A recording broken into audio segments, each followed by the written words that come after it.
OK, so let's start. And unfortunately, the fonts might be a little off. But yeah, you can just listen to me. The slides are not that important. And today, we are going to talk to you about open source and AI inference. Surprise. So if you look at what the industry needs, it's end-to-end solutions. Whoever you talk to, it's not like people can just take the chip. They need the whole stack on top. And of course, like all the large hyperscalers and like OpenAI, they all have it figured out. They have the whole stack. And here are some of the layers listed here that are not all in the right place because of the funds. But anyway, so everybody has answers to that. And this is the industry take on it. If you look at how the open source involved and what is the open source answer to this, it's actually all things to all people. I mean, there were many different types of networks. There were many different machine learning frameworks, obviously a huge ecosystem of hardware. And people try to make it work for everybody on like some level. And there are a lot of abstraction layers that emerged. And for some time, like for the time when people were figuring out what's possible, it was fine. But again, now, like we all know that like most of the companies or most of the use cases, they don't need like everything. And again, like what happens now in the industry, most of the people just come and say, I want what DeepSeek has. And again, how do you do it? You can try and combine it from the companies on the market, but same problem. It's not like they all are compatible.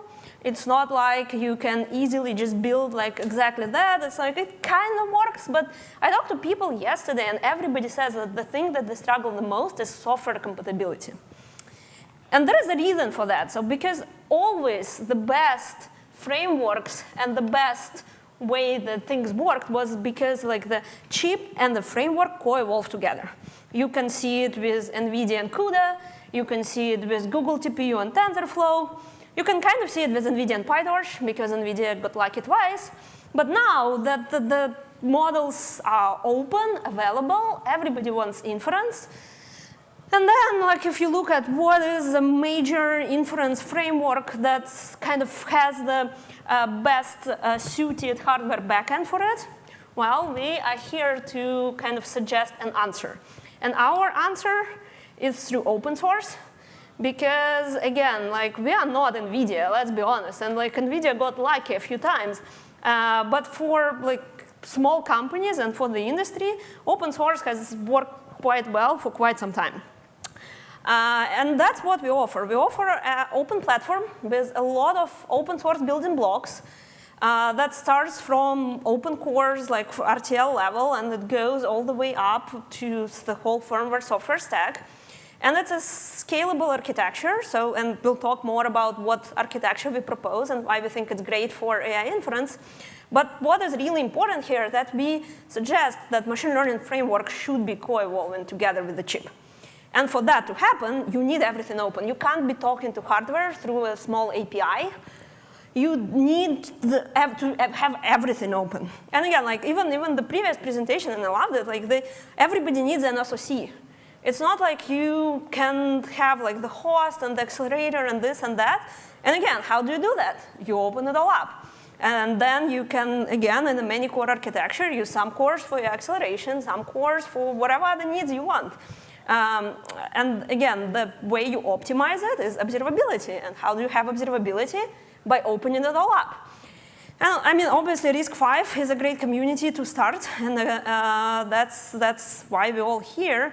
But another thing that we want to kind of revive and make great again is transputer types of architectures. And the way that we look at it in yeah, so basically, if you look at what transputer kind of brought to the table and how you can map it to the AI these days, you kind of arrive at this picture, right? But in order for this picture to really be successfully realized, you get to be opinionated at the software level. And I've been in this industry for quite some time, so I remember instances when our industry got opinionated about the software stack, and how good that was for the rest of the industry, right? Because remember when Linux just came out, we kind of didn't know what to do with it. Maybe it was Windows replacement, maybe it wasn't, maybe it was whatever. But then we came up with this LAMP stack, right? Linux, Apache, MySQL, and PHP, and that became a killer use case, right? All of a sudden, everybody knew what it was, how to sort of reason about it. And what we're proposing here is a bit of that. So we're basically saying, look, at the end of the day, everybody's talking about AI, but you kind of, by now, figure out that the inference and the training are completely different fields. And hardware and software that is good for one is not necessarily good for the other. I mean, there may be some shared building blocks, but that's about it. So what we're focused on is inference, right? So let's be absolutely honest about it. That's how we get opinionated. The second way of us getting opinionated is basically saying, look, if you're talking about inference at the hyperscaler level, right? If you're talking inference like OpenAI does it or Anthropic does it, again, this is not what an open ecosystem can tackle just yet. You need a lot of money for that. You need a lot of resources. But what we absolutely can tackle, again, taking a page out of the LAMP stack book, is this long tail of, first of all, kind of personal AI, AI that everybody will be using for their own purposes. And second of all, what's known as AI edge computing. Actually, I didn't know that, but apparently, like a few weeks ago, everybody kind of started converging on this term AIoT, AI of things. So congratulations, we now have a new term. So that's the market we're operating in. So that's the way we get opinionated. We do inference in this AIoT way. So what's there, right? What is the LAMP stack that we're proposing? And by the way, every time we say we, I'm like, most of the time, we don't mean we as a company. I mean, yes, there is a company behind us, and you can talk to us, and we get paid. But like when I say we, I mean an open source community that is now coalescing around this project called AI Foundry. And it's a bit like Open Hardware Foundation or some of these other things, right? It's not really just one company. So what we're proposing there is basically the following kind of approach to the stack. Well, first of all, most of the people using open approach to AI, they just take models from Hugging Face, right? So let's just assume that that's the case. You've got your Hugging Face models. They're typically in Onyx or say Tensors or GGF format. They're most of the time highly quantized, and that is what we need to deal with. That is our artifact to be run. So then you have to run it on something, and that's where the inference server kicks in. So again, the popular ones that I think will be with us for the inference type of workloads are Llama Server, Triton, and Docker Model Runner. So again, that's in scope for us. Everything else, we're not against it, but just kind of like it just pulls us in too many directions. Inference frameworks kind of flow from that. ggml, Llama CPP is a given. We're actually big fans of tinygrad, because if you want to do anything Python-y, you're actually way better off with tinygrad than even with Onyx runtime. In a way, tinygrad is a better way to run Onyx than Onyx runtime itself. So that's a provable fact. They're actually growing a bit of a PyTorch front end, but that's still sort of in the works. And finally, we're really huge believers in the self-hosted system on a chip type of approaches, when it comes to hardware. And if Apple M-series silicon is not a proof of that, I don't know what would be, right? That proved once and for all that unified type of a memory architecture where you have some bigger cores, on the same memory controller, some smaller cores for acceleration, this is the way to go. And that is, in fact, was the missing block in all of that, because we had all of the software things, we started investing them as a community a long time ago, but that bit of an open hardware was missing. So that actually changed yesterday. So yesterday, yeah. Yes, yesterday, and unfortunately the slide, again, the fonts are wrong, so you don't see the name. But yesterday we became finally official stewards of what was known as Esperanto Technologies. So let me ask you this question. How many of you have heard the name Esperanto Technologies? OK, so at least, maybe 3/4 of the people. So that is an amazing hardware platform. And we're basically taking that hardware platform and putting it in the open as a final building block of what AI Foundry will be looking at as an end-to-end solution for this edge AI inference type of a market. We open source all of the software, so it's all on our GitHub. You can drop by our booth. Myself, Gianluca, we will kind of walk you through the stack, Justin there as well. The RTL, when we say we're open, we mean down to the RTL. So the RTL for the compute elements will be available in a month or two. We're still cleaning it up because, again, we sort of realized that some of the design decisions are preventing it from being easily, let's say, FPGA-able and realizable in different types of environments. So we're still a little bit cleaning it up, but by and large, it will be the minion that you know and like.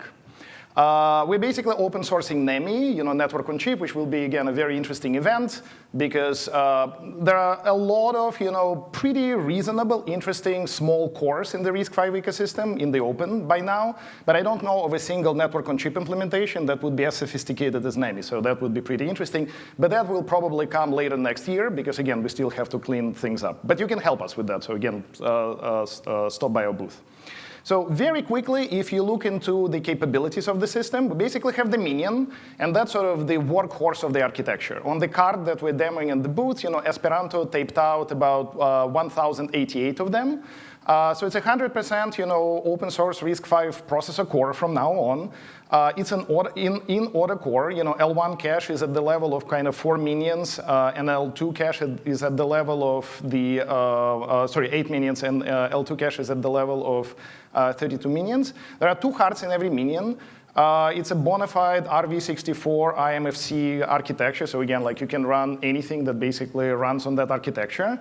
And that bit of all handwritten RTL and Verilog is a bit of what we're cleaning up right now, but it's all there. It's very nice. Then on the sort of Esperanto roadmap, you probably remember there were Maxians. We're likely to open source Maxian as well. It's a little bit of a struggle because it's sort of incongruent, because again, it's in Chisel, because it again traces its way all the way to Boom. It's a little bit underperforming right now, compared to the bigger cores that are available in the industry. So we'll have to see what we do about that. And again, the big excitement for us is NEMI. So if you kind of look at the problems that we need to tackle, and OK, so we've got all of that IP, we have the software stack, we're ready to build the systems, but the problem is that we actually have to evolve that IP. And in the open source as it applies to software, we have figured out really effective ways of how IP gets evolved. That is called a pull request on GitHub, right? That's how we evolve our IP. But saying that just doesn't do justice to the mechanics of it, right? Because when I send a pull request, there's a bunch of tests that kick in. And tell me at least the basics of this, that pull request good, is it not? So we basically would have to recreate all of that infrastructure, or at least start to build it piece by piece if we want to really have an open RTL platform being developed by the open source community. We're big believers in open tools. Again, we cannot replace traditional EDA vendors from the get-go. We also cannot hook them up to GitHub easily. That's not available out of the box. But for example, the work that Zero ASIC is doing is absolutely amazing. And it kind of shrinks that development cycle and your speed of trying from effectively months to just days and sometimes hours. So again, if you are not familiar with Zero ASIC, check it out. We'll be doing a lot of projects with them. We're basically making the current SoC1 cards, again, that card that was taped out with 1,088 minions, available to everybody in the community. So if you have your use case, you join our Discord, we chat. If it makes sense, we can send you a card if you have a place to put it. There will be a bunch of systems in our lab, that you can just SSH into and try out your use case. Again, the software is all available. The good news, and again, one of the bit of software that we're really happy about, and Jean-Luc actually just made it available on Mac OS, not just Linux, I think at least in the patches that he's about to send, is the simulator. So every hardware company building an SoC obviously has a simulator of that architecture behind the firewall, because it takes months until you get a physical silicon. And as a software team, of course, you have to start developing against something. Now, the problem is that as an open source community, we have none of these simulators, because all of them are kind of behind the firewall. Well, the simulator for this architecture is now open. So again, you can start applying your use cases to something that you can, again, run on your MacBook, for all we know. No, we're not crazy. That actually has been done before. Speaking of zero ASIC and Andreas Olofsson, a very similar approach was tried at about 2007, 2008. It was called Parallella and Epiphany. And he actually made that available fully in the open. It kickstarted the whole industry of universities doing research around OpenMP offloading, for those of you old enough to remember what is OpenMP. He actually ran that on Kickstarter. Like, now that you think about multi-bajillion dollar investments on all of the silicon companies, it almost is incomprehensible that a guy with a team of 5 people can build a very viable silicon off of Kickstarter. If you don't believe me, drop by our booth. I'll show you the board. The board is still functional. It's called Parallella. So it's been done before. We just keep forgetting those history lessons. And we want it to be done again, but with this sort of next generation AI use case in mind. So this is the system that we brought to our booth. So again, we can walk you through the software stack. The chips look like that. Again, the Esperanto chips, we're not hiding any of that. We're just stewards of what Esperanto has developed. The company went bankrupt, but not because of, at least I believe, you can challenge me, but I believe they went bankrupt definitely not for the reasons of technology, but for other reasons. And we still believe in that type of an architecture, because it's an architecture that speaks to me as a software person, right? We basically had so many conversations with software people that say, the fact that you guys are opening, not even the RTL, like RTL we don't care about, it's for the hardware geeks, but the fact that you're opening everything down to your firmware, that is super cool. Because now I no longer have to speak to an accelerator through this narrow window of CUDA or Vulkan or something like that. I can write my own firmware. Heck, I can run Linux on these small cores. I can run bare metal Go. I can run just about anything on them. And that is just so empowering to a software person. So again, join our Discord, stop by our booth, ask us questions, tell us that we're crazy. We're used to that. And thanks so much for your attention. Working? OK. So speaking of the things that you need to be old enough for, you guys still planning to support OpenMP offload on this chip? Yeah, absolutely. Because that's what I think it was basically. I actually saw them at supercomputing last year. And it's actually not just an AI chip, it's a compute chip. It's a full compute chip. That's what we love about it, exactly. So I'll give you just a teaser of it, right? I personally hail from the FFmpeg community, like the multimedia codecs, the thing that powers YouTube and all the videos that you see on the internet. I am dying to start basically doing offload on that chip, and basically using it as an accelerator for kind of audio, video encoding, decoding. And at the end of the day, this is fun. That will entertain me as a software person, but it actually has huge implications for drones and self-driving. Because if you can do basically, Tesla calls it, Tesla has a nice marketing term, it's called photon to action time. So the moment photon hits your camera, to the sort of action time that you do, that needs to be optimized end to end. And the only way to do it is to run on the same shared memory SoC. And, so if I remember correctly, it's also from last year, the architecture is a shared memory architecture, and it's kind of transparent shared memory. Instead of you have to say, I want to talk to this core, and then I want to talk to this core. You can say they all share the same address space. So, and is that implemented using NEMI? It is kind of like that, and kind of not. So it is definitely there will be an illusion of that, but the subtleties are in the data flow. And for those subtleties, you'll have to stop by, and we will have a long conversation. The architect, the chief architect who created this architecture right there, so you can catch him, Jayesh. Yeah.